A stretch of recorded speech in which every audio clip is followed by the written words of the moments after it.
episode 76 of Startup Business Q&A, and Happy New Year as well.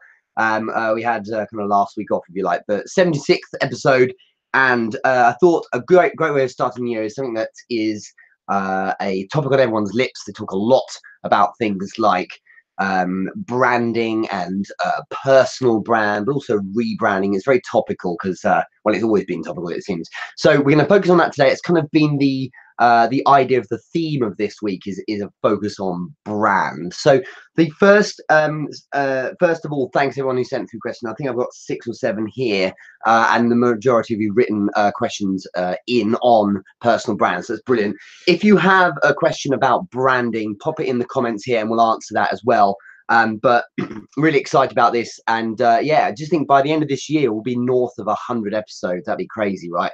But 76. I'm really impressed with that, so thanks very much.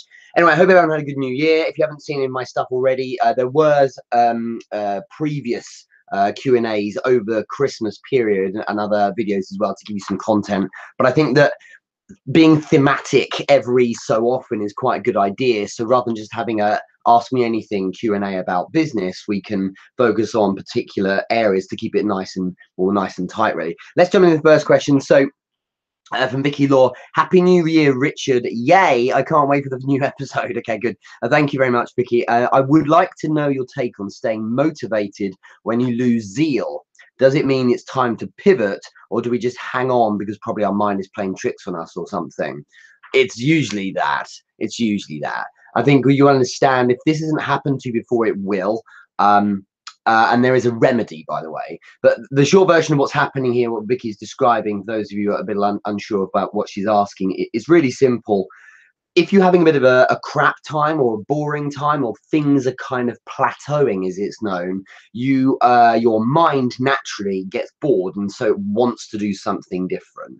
Your mind loves being stimulated with new things. It's always, sometimes it's fearful, but it's always exciting to be doing something different. And I think if it's not, drawing on your creativity, if it's not stimulating for you in certain ways, so for some people, if it's not about learning something new, if it's not making money, if it's not meeting new people, if it's anything that was a little bit like things you've done in the past, that gets boring, it wears thin. And what happens is, unless you're strong enough to be conditioned to be able to stick at those things, because probably that's part of your routine that's required to keep their business running, you'll be looking elsewhere for other things to do.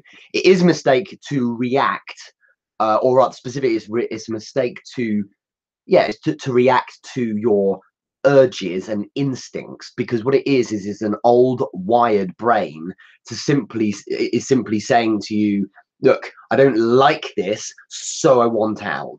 But actually being a bit more stoic, as in putting off that, that change or pleasure in order to get things done, is often an important thing too. So to directly answer this question, Vicky, it may mean it's time to pivot. It usually doesn't mean it's time to pivot. If we're losing motivation, if we're getting a bit bored of things, what you need to be thinking is, am I giving this enough time, or am I just having a bad day? If you're having a hard time, it might just be part of it. What you've got to understand, especially when building a business, is every day being wonderful all the time is unlikely to ever happen. It's never happened to anyone. No matter how great your business is going, there'll be headaches and fires you have to put out. If it's getting stagnant, you're just going to be bored. So both are tough. But if you get used to it, if you kind of tell yourself, well, actually, that's part of it, it's something I should be enjoying, then you're cool with it. But what you do need to do is focus on making sure there's something new coming into the business as well. So to deal with this, and because there's this thing called the plateau, and the idea is you have the growth stage, if you can imagine a graph of interest, you get excited about the business as you're building it, then you start plateauing. Everyone goes to it. It's a case of, you've got a load of customers, you have to service them, you get into a lot of routine. It's just general day-to-day maintenance of the business. But what happens across that plateau period is that you get bored as well. So the only way out of plateau period is either up or down. Down is you don't do anything about it, you eventually decline, resent the business and quit it. Or you go up, which is to go over what's called the wall. So after the plateau, you want to try and get yourself into a place where you're excited by the business again. To go over the wall, this hard part, the difficult bit where you're grinding and maybe not enjoying yourself, requires innovation and creativity. Simple as that. Add new components to the business, or make it more stimulating, engage with more people, do something different, work in a different place, and suddenly things a bit more interesting. Great example of this morning was I did a couple of hours work in a different location. Simple. So instead of going to one of my offices, I actually got a coffee and I sat in our new kitchen downstairs, and I did my work there instead. Change scenery, and just keeps the brain going, you know. But if it's been several months, and you should give yourself a bit of time, just say, do you know what, I need to stick it out. You need to, like, get yourself used to tolerance and building up your tolerance to the fact that you have to do some kind of routine. Sometimes you have to stick to that. And if you're like, you know what, it's been 4 months, I really hate this is not a thing I want to be doing anymore, well, maybe it's then time to move on. Maybe it's then to pivot, and that's the way to look at it, I think. Hello Adam, thanks so much for that, for your comments. Nice to see everyone jumping here. That's fantastic. So really what we're saying here is, if you're losing interest, you need to try some things first, which is firstly have a word with yourself. Probably it's a reaction to maybe it being a bit boring for a little bit of time. You need to stick it out for longer, because that's life. But in addition, you can mitigate this kind of problem of having a boredom or stagnancy, and therefore of course a loss of motivation, by actually bringing some new components into the business. Go do something different, bring in a new product line, speak to some more people, something like that. And whatever it might be, something different will stimulate you and suddenly you feel excited. Think about it, whenever you start a new project, you've got all that pump and excitement behind it, and that's the point. You can't run the same business forever. Work on new iterations, work on some different way of doing it. Bring something new every day, and then you'll keep you stimulated, and that will offset boredom around the routine that is required to be there every day as well. So hopefully that helps, Vicky. Great question. Thanks for starting us off. Let's get into one of these branding questions. And today's theme is on branding and rebranding and things like that. If you have a question about branding, or one that you feel other people would benefit from having answered, then let's have that here. Everyone, thumbs up if you're having a good new year so far. It's 1 week in already, so hopefully you've been smashing it. But give me a thumbs up. Let me know that it's all going well. Carolina, thanks very much. I think what you've sent through a question here, so I'll answer you next. You've written, should I be working on branding myself and my business? Your business being a brick and mortar healing center, at the same time as 2 separate entities, or simply my business and then known as the owner of. Now, this is really interesting, because this is something I went through myself. When in 2015, I launched the 8-Step Startup product, I was all in on the branding on that. I did this as an experiment because I wanted just to focus on launching that product. But the legacy from that is, even now, I'm known more for 8-Step Startup by some people than anything else. And the mistake is to focus all in on you and the brand and the business together. I strongly believe, and the reason why I'm saying this, Caroline, is because your business right now might be your thing, and it might always be your thing, but it might be that you do something else as well. Now, leveraging the brand of your business can be effective if that business is really effective. If it does well and things like that. And it's like, oh, he launched this business, so then it makes sense we look at the other business. But far more effective is to actually have a personal brand as the hub, if you like, of your world, from which your products or services, and in your case, your healing center, stem. So the success of your business in terms of the marketing and branding side of things, of course, depends on having good, well-rounded marketing and branding for that business. But what really bolsters it is a strong brand behind you.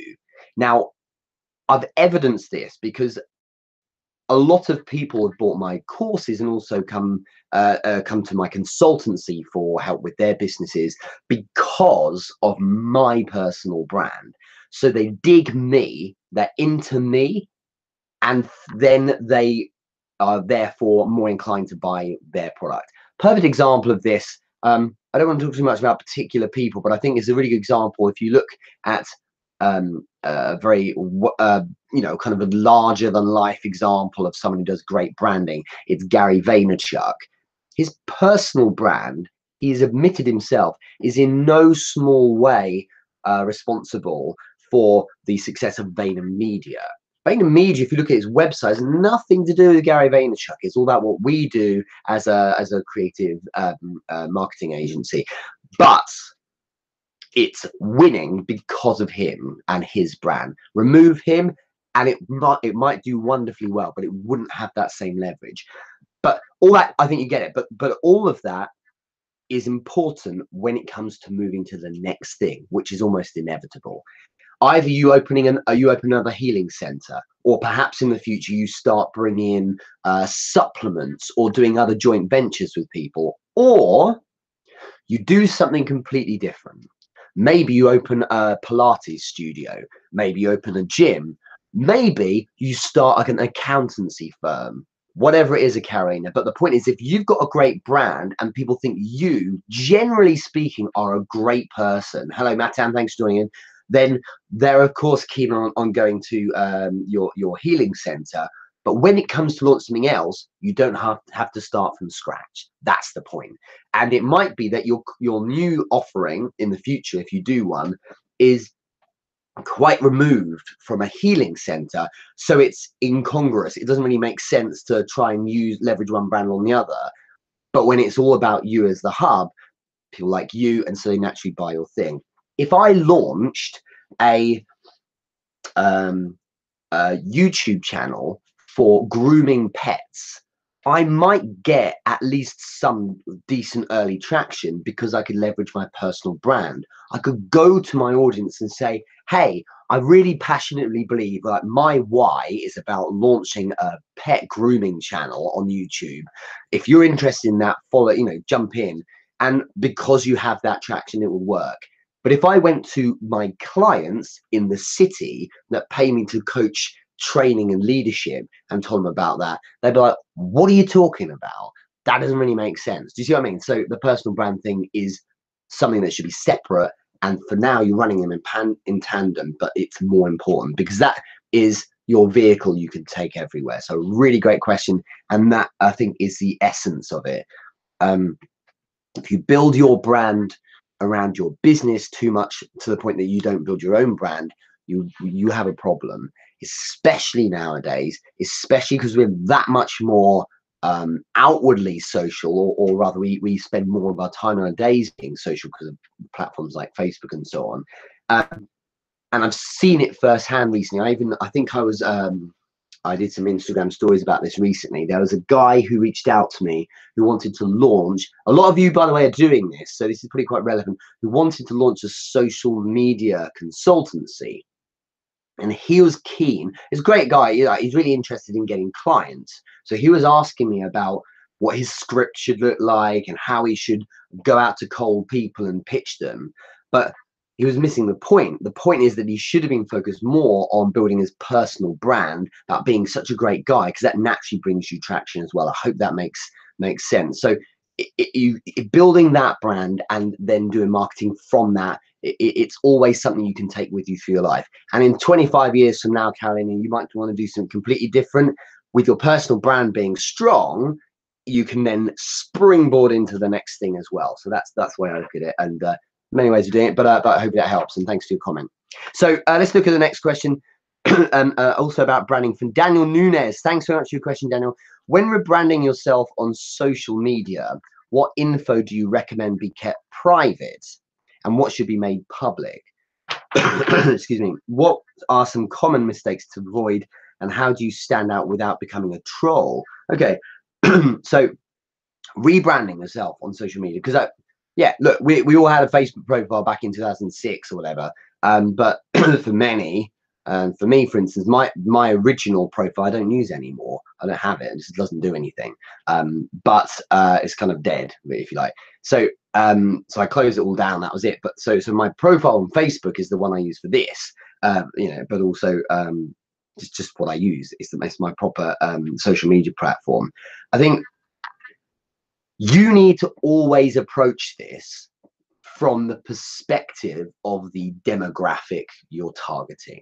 Look at, it sounds weird because your brand is about you, but you need to be thinking about the people you'd like to target. Now, don't be too contrived. What it should be is, I represent this type of person in my purest default self, not in some made up ridiculous, but be in this for the long haul, be about you. Okay, so it needs to be thinking, what kind of person am I? What kind of values do I have? What's important to me? And as a result, where do I, what kind of message do you want to get across? And then you've got to think, well, so what does that audience look like that's going to want that kind of message? Now you answer the question, what would they want to hear from me? What kind of things would they want to, what would help them?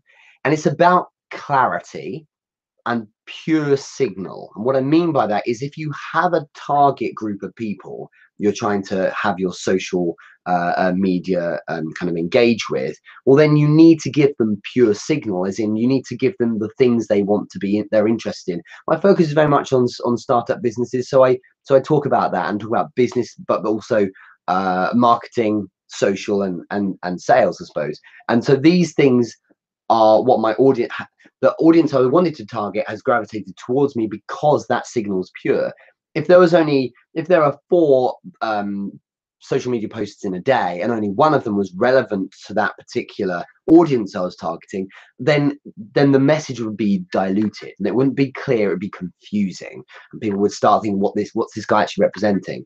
So that leads to the next thing in terms of content, is thinking hard before you click post or publish or whatever on anything you send out. You need to be calculated. You need to be thinking, how are they going to receive this? Is this going to be something they're interested in? Genuinely, are they going to care about this? And you need to work with your audience in a careful way. Being informative is great. Showing your values is essential. I feel that with your audience, you should give as much as possible. They've given you the most valuable thing they have, which is their time. So out of respect, but also out of thanks, it makes sense for you to try and give them something back as well. You should be giving them, they've given you their attention, you should be giving them gifts in the form of great content. Now, great content designed for them can include a ridiculous video from YouTube, but really, unless you're targeting people in a certain way, it's probably best left alone. My strong feeling is that if you don't dilute your content with crap that you see in the average everyday news feed, you tend to get better traction, because some people will be looking at thinking, why have we got this video of a cat, falling downstairs? I don't really care about that. So that's important to get right. I think you should show vulnerability as well. Being infallible can be a good look. If you're trying to be a certain type of person. If I was going to be a boxing coach, I would want to talk about all the great things I'm capable of doing. But it's important to understand, on a social platform, when you're speaking or engaging with people with emotions, and these are things that are non-negotiable. That's a fact of life. That's what you're doing there. You need to understand that wearing your heart on your sleeve, sometimes being emotional, being vulnerable, and opening up a bit, talking about tough times and things that make you relatable are very powerful. Now, there is a point at which it becomes stupidity. So if you talk about things like being vulnerable is one thing, as in when times were tough or something like that, if there's a point to it. But if you talk about being stupid or doing something idiotic that just makes no sense, you need to do it in a jokey way. Otherwise, people are just going to think, this guy's an idiot. And then, of course, then you've lost them. So it's about being vulnerable sometimes and opening up and allowing people to see your personal world, because this is social. But it's not about twisting the truth. It's just omit the stuff that makes you look like a chump. I don't think that's a good idea. Some people made a living off it, but it tends to not really help you, of course. I think that goes without saying, but you need to be very careful. You need to think hard about what kind of things you're actually putting out. Everything I have ever posted, from Twitter to YouTube to Facebook, there's always been a reason behind it. And I've thought, trying to play out in my head what this will do for the audience. You'll never get it right all the time. Don't be paralyzed with worry over if something's going to work or not. Rather than simulating it in your mind, the best thing to do is try it. And over time, you just experiment enough, you realize that something's just worked better with your audience coming from you than with other people. Some things you post, another guy could have posted and it would have been brilliant, did really well, but yours doesn't, because maybe it doesn't represent you or your values, or is required by your particular audience. So you have to experiment with what you should give to your audience. It's a very tight relationship, and you'll get to know your audience well after a while. So that's important. I think Daniel, you've asked me what are some common mistakes to avoid. Personally, politics is a major minefield, and it's not because I'm trying to avoid trolling people, being trolled rather. It's two reasons. Firstly, I don't do politics. It's not my thing. So suddenly throwing that in is probably a bad idea. And secondly, it is good to be divisive sometimes, to be opinionated. But if my interest is in getting an audience to engage with me for a particular set of reasons, then I give them another reason to, or rather, if I give them then some other reason to not be interested in me, I've killed potentially a load of my audience's interest.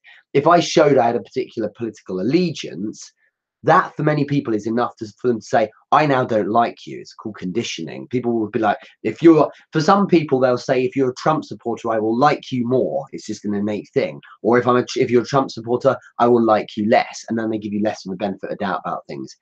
I'm not saying being secretive, just don't go there. You know, people asked me about Brexit when we had the vote some time ago. And it's like, I don't know enough about it, genuinely, to be a commentator about it. Of course, I know a bit about it, but you know, it's not what I do. It's not my thing. So be careful, because otherwise you're stimulating the debate about things that, again, take away from that pure signal. So be careful there. I think the only other thing I'd say is be careful with showing off. People like a hero. They like someone who achieves, but do it in a way that's not like, look at me, unless you do it tongue in cheek with a bit of a joke with it.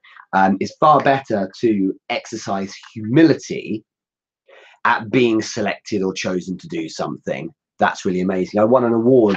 It's up here on my shelf. I posted about it in December for there's a number of taekwondo academies in the UK, and I run two here in near where I live. And it's like I won this award, this amazing award. It says outstanding achievement or outstanding contribution for 2017. Rather than going, wow, look at me, I'm amazing. I was like, I was being honest. I was like, I'm really impressed. I was actually speechless, didn't know what to say. So having some humility rather than directly showing off is something to be careful with. I think just think before you post. It's a good idea anyway, but it's a good way of that's the way of doing your branding. Carolina, you've just popped a question here. So do you recommend posting from your personal page when it comes to branding yourself, or starting a public figure page, or both? I do both. And the reason why is my personal page, you're talking about Facebook, I presume. My personal page is where I'm having this. It's where I have a lot of my audience engage with me. It's where I'm being kind of more social.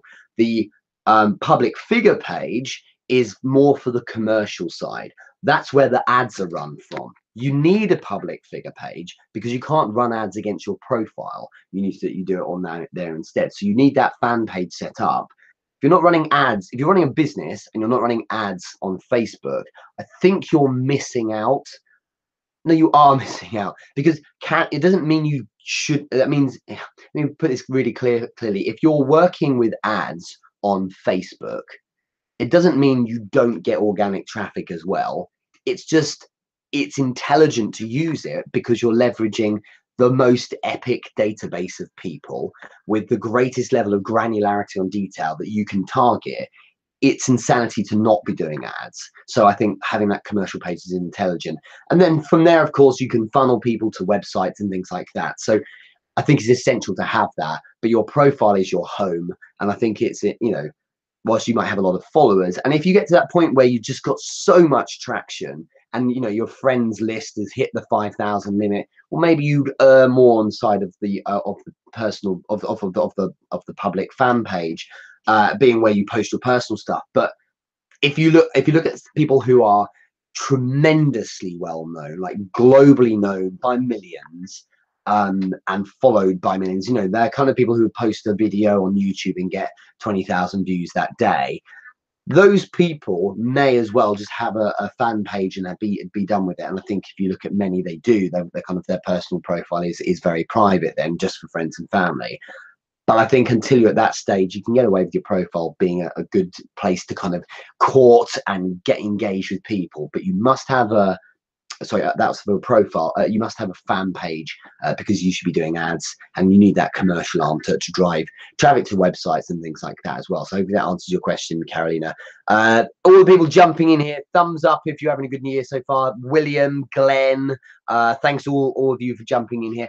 Let's go on to another question. So Kenneth Jordan, you've asked, Richard, I'd love your thoughts on choosing the best way to start. I have the opportunity to build a business that can turn profit in the near future, but I have no passion for it. Okay. Or I can build a business directly driven by passion and purposefulness.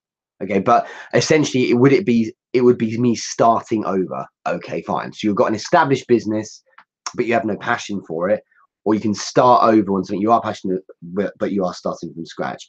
I know you've talked about getting financial stable point as soon as possible when starting out, but you also speak a lot about passion driving people, more than motivation when things get tough eventually. Here is how I feel about this. And Carolina, thank you for your wonderful message. Here is how I feel about this. If you have no money and you need to survive, you need to do what you need to do to survive. When I first launched my taekwondo business, when I quit my 9-to-5 and I started doing that, I also knew that that wouldn't pay for the house and the cars and the children and the food and the bills and everything like that right away. So what I did was, as well as having savings, I did more consulting work. I dialed a few numbers and said, hey, you know, I'm on the market now, I can do some consulting if you want, and people brought me in, and that's what gave me some money. I'm not saying that that's not stuff I wanted to do, but I did what I needed to do to be able to survive, because at the time, I felt that my passion was going to be the taekwondo.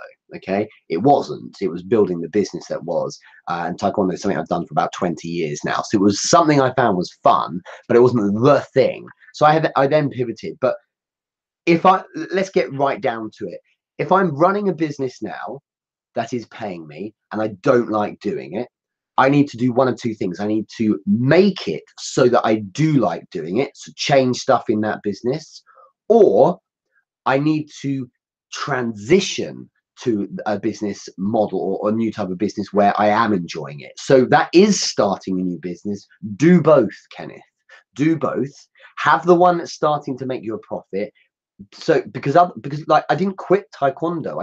I have 2 schools. I'm teaching one tonight, but I streamlined it and made it a small component of what I did, because I thought, well, why kill something that can make you some income? Make it fun. Create a taekwondo academy that you do enjoy teaching. So I killed off certain age groups. I stopped teaching children because I didn't want to do that anymore. I started teaching adults, and that was far more interesting. Instead of doing every day of the week and a Saturday morning, I did 2 nights a week, and I stacked all the lessons on those 2 nights. And you know, all these things, just change it so it was something I wanted to do. Now I'm feeling a little bit better about that. Plus, it's still making me an income. You see, I strongly feel that you will feel there's this temptation to jump when there's when it feels like the grass can be greener. If you feel like something isn't your passion, you need to test. Like I said earlier with Vicky Law's question, answer rather, are you really demotivated? Or is it just that you need to change the business a bit and make it a bit more interesting, create a bit more, innovate a bit more? And I say it's stupidity to quit something and start something from scratch if you genuinely hate it, because you might not have any money to live on. It's intelligent to say, I'm going to minimize the time spent on the thing that's making me money that I'm not interested in, and I will focus all in, as much as is possible at least, on building this thing I'm passionate about, so that as soon as possible I can kill the other thing off. But it may just be you need to make that other thing a bit more interesting. So if you have no passion for it, ultimately you either change it, pivot it, make it a bit more interesting, or you kill it off. I get that. But to start from scratch, with nothing else on your new thing puts you in a dangerous position. You always need to make sure at least you have enough money in the bank to pay for your living each month. Otherwise, what's going to happen is you don't get to do any of this. You got to go work in some 9 to 5 where someone pays you, you know, and just to keep the roof above your head. So hope that helps. Do both until there comes a time where you can kill the other thing off that you didn't like that much, or you've changed it so you do enjoy it, and in fact you run them both in tandem anyway. But if you're asking me, should you do something you have a passion for? Well, yes, you should. But if you're not making any money from it, you need to make sure you're covered. And you will always take more time and more money than you plan for when you're building something. It's just a fact of life, unless you get lucky, which you can't kind of you can't kind of plan for being lucky, can you? So expect that things will take longer and you require more money. If you think, there was a time when I had a client, I remember a consulting client, it's like they paid me so well and I really didn't want to go, but I was just like, but Rich, just stop deciding based on emotion, because your business needs the cash right now so that you can invest more and do other things. So I just sucked it up for a bit, because actually I got a lot more from it. And then I could kill it off once I'd taken that capital, invested in other things, so I had other income instead, you see. So that's the way around I look at it. I hope that helps. But you need to make sure you can live or survive before you make that decision to change, Kenneth. Hope that answers your question. Safer, thanks so much for joining. I know you asked a question. Let's answer yours next. Safer K has asked, I'd be keen to know your take on what to focus on when you want to get good paying clients, and in brackets you've written design stuff and teaching guitar, because that's what you do, in times when you have to run after quick cash. Okay, basically trading any amount of time I've got left for short-term cash right now, and I feel stuck in not having time to invest in getting out of that rabbit race. No, I know what it's like.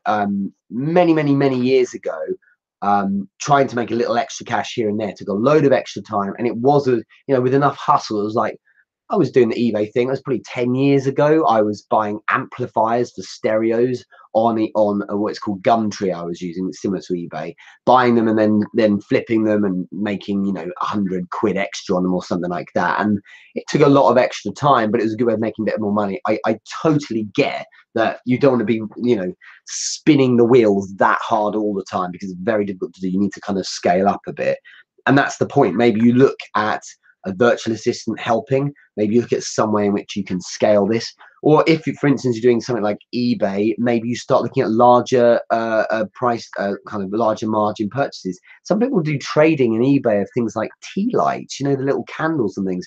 It's like your margin's rubbish. Do bigger things, and then you'll make a bit more margin each time. You have to sell less units to make more money. It makes a bit more sense to me. But if you look at your question, really, I'd be keen to know your take on what to focus on when you need to get good paying clients in times when you have to run after quick cash. When you need money, what you need to do is focus on volume of connections. It stuns me that I get asked every day. I'm not having a go here, but it reminds me. It stuns me when I get asked all the time, Richard, how do I get new clients? How do I find more people? And they're all there. They're all out there. And it's like, so what level of engagements or new connections you make each day? Oh, I'm not. I'm putting out my marketing and my branding, and I'm waiting. I'm hoping they're going to come to me. Well, it's lovely in principle, but it doesn't tend to happen right away like that. Far more effective, right, is to be a little less passive and a little bit more active. Okay, so if you need clients, here is your solution. If you need clients, because I did this, and my clients who did this and followed through, they all got clients, and suddenly from being in debt, suddenly it's $6,000 a month. There's no coincidence that this worked. Every day, connect with brand new people. If you genuinely don't have more than enough time to do 5 new people, as in connect, add friend with someone in a group who is mutual friends with you on Facebook, and say, hey, saw you in the same group, how's it going, and have a conversation. If you can't do that 5 times in a day, I don't know what you're doing with your time. I was doing it 20 times a day. So 20 new people a day. And I'd have all these chat windows open. I'd be talking with them all. I wasn't trying to sell. I was just trying to connect. And what happens when you connect is you get to a point where you start talking, then you give them some advice. Or some value, even better, and they start thinking, hey, you really know what you're talking about. Then they start asking you more about if you can help. Then you get to a point where they're like, this has been so valuable, thank you so much.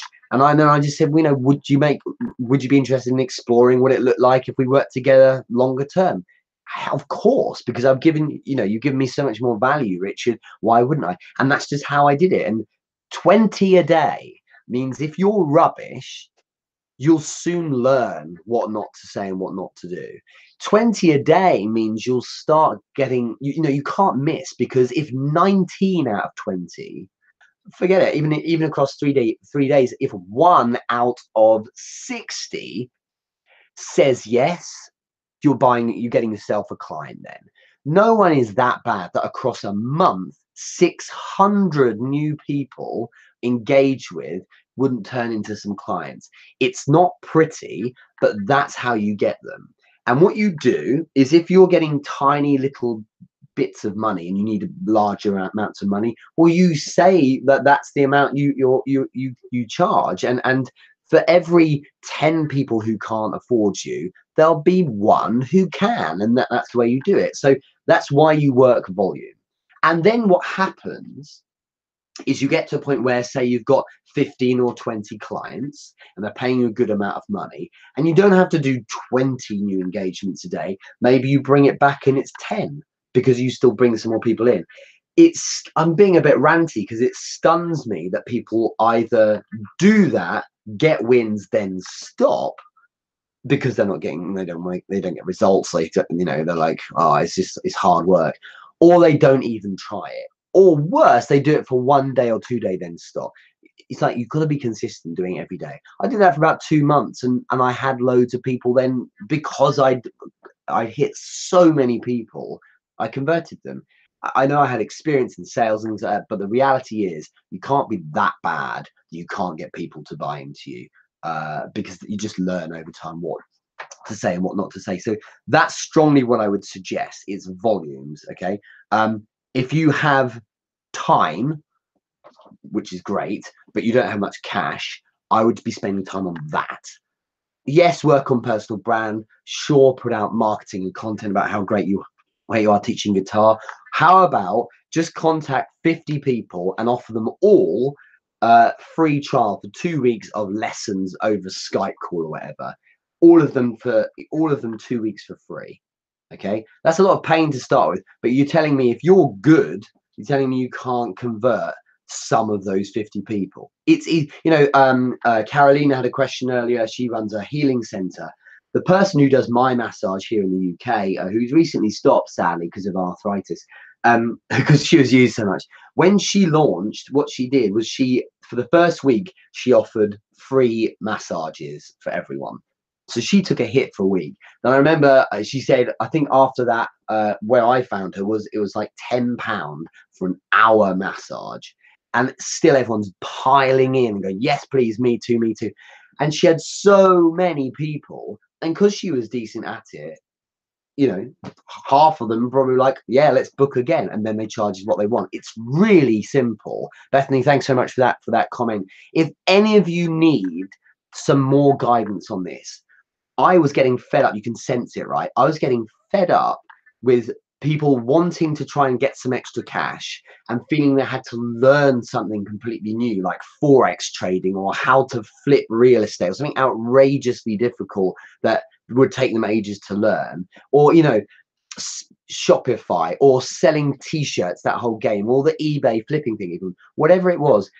It's like you're missing the point. You have something already. For its guitars, for that woman I mentioned, she could do massaging. If you go, there's a total right hook promotion here, but if you go to therichardmoore.com and click on courses, there's Monetize You.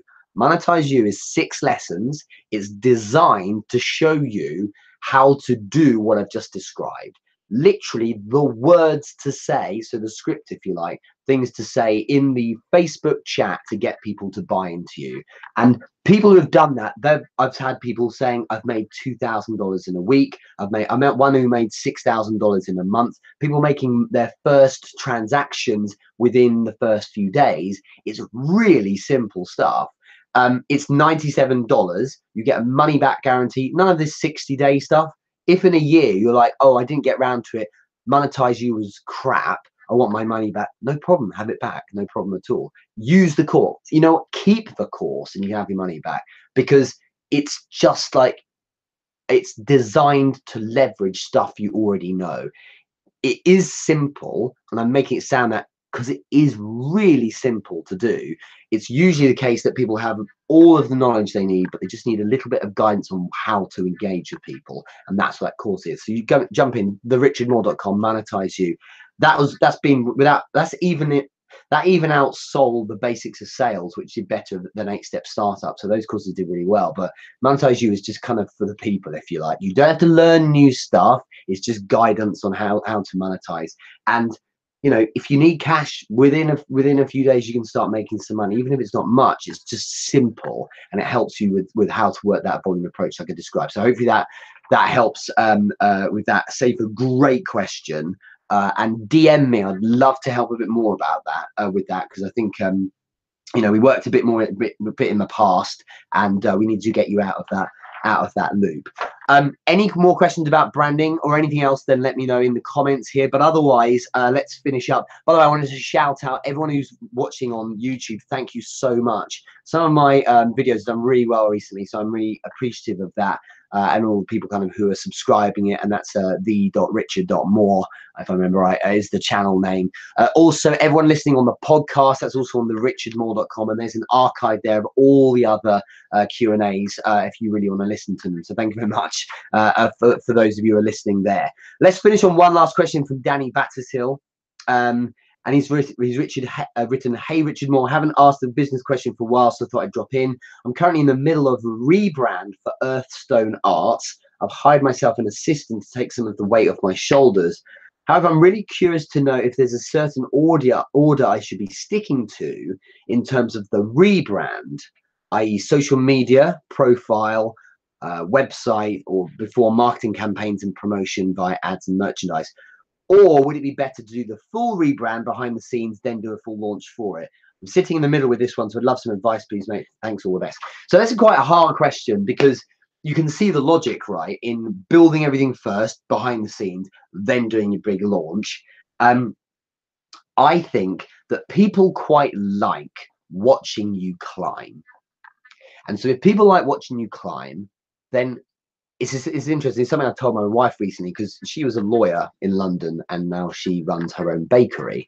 And when it came to Instagram, she was saying, oh, I don't really have the content to produce posts every day, because I'm doing like 1 cake or 2 cakes a week. That's it. She like decorates cakes.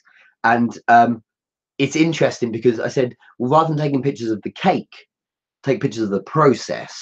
So each of the different things you're doing, there's a shot in there as well. So actually, for every cake, you might get 15 shots and therefore pieces of content. And it's the same here. People like watching the climb. And so I think you do well to just get on with it. If it was a corporate rebrand of a company in the public eye that's really well known, it would be logical to hold everything back and then go. Arguably, even then, you don't need to. I think for you, unless I don't think it matters that much. I don't think you need to overthink it. What I think you should do is, firstly, to answer your question about a certain order, no, do it all at the same, all at the same time. Social media, new website, no, just do it all. Do it all. Don't do one first then the next. This is like you know, it was a Q&A. It must have been such a long time ago. It must have been almost a year ago. I had a Q&A. I remember there was a question where someone said to me, should I build my product and then start my social media marketing for it? And it's like, you've built your product, then you've got 0 traction. It's a really bad mistake to make. Far more intelligent to build the product, but also be documenting what you're doing as you're building it. people love watching that journey. The end point's one thing, but it's actually been shown to be far more interesting or compelling to people to actually watch the potential and watch the climb. So seeing what you could become and all the wins along the way, that's compelling to people. So they love following the journey rather than just the end point. It's very strange there. And so I think I would be building I mean, if you look at what I did, when I built the 8-step startup course, about 70 different lessons in that course, a big one. I'd done probably 6 of those sessions and I was already pre-selling it. So I'd already gave people access, and I said, as it gets built, you have access to obviously that as well. But as an early adopter, you get a great price. And I was marketing as I went along. I hadn't even got the website fully built at that point. It was bare bones. So I kind of was running everything at the same time. It's far better that way, I think, rather than one thing, then the next thing, then the next thing. This is a decision you have to make to do a bit of everything every day. You can't do the marketing, then do the website. Well, you can't do the website, then do the marketing, because the website even needs constant, new content being thrown onto it. A bit of everything all the time is what you need to be trying to do.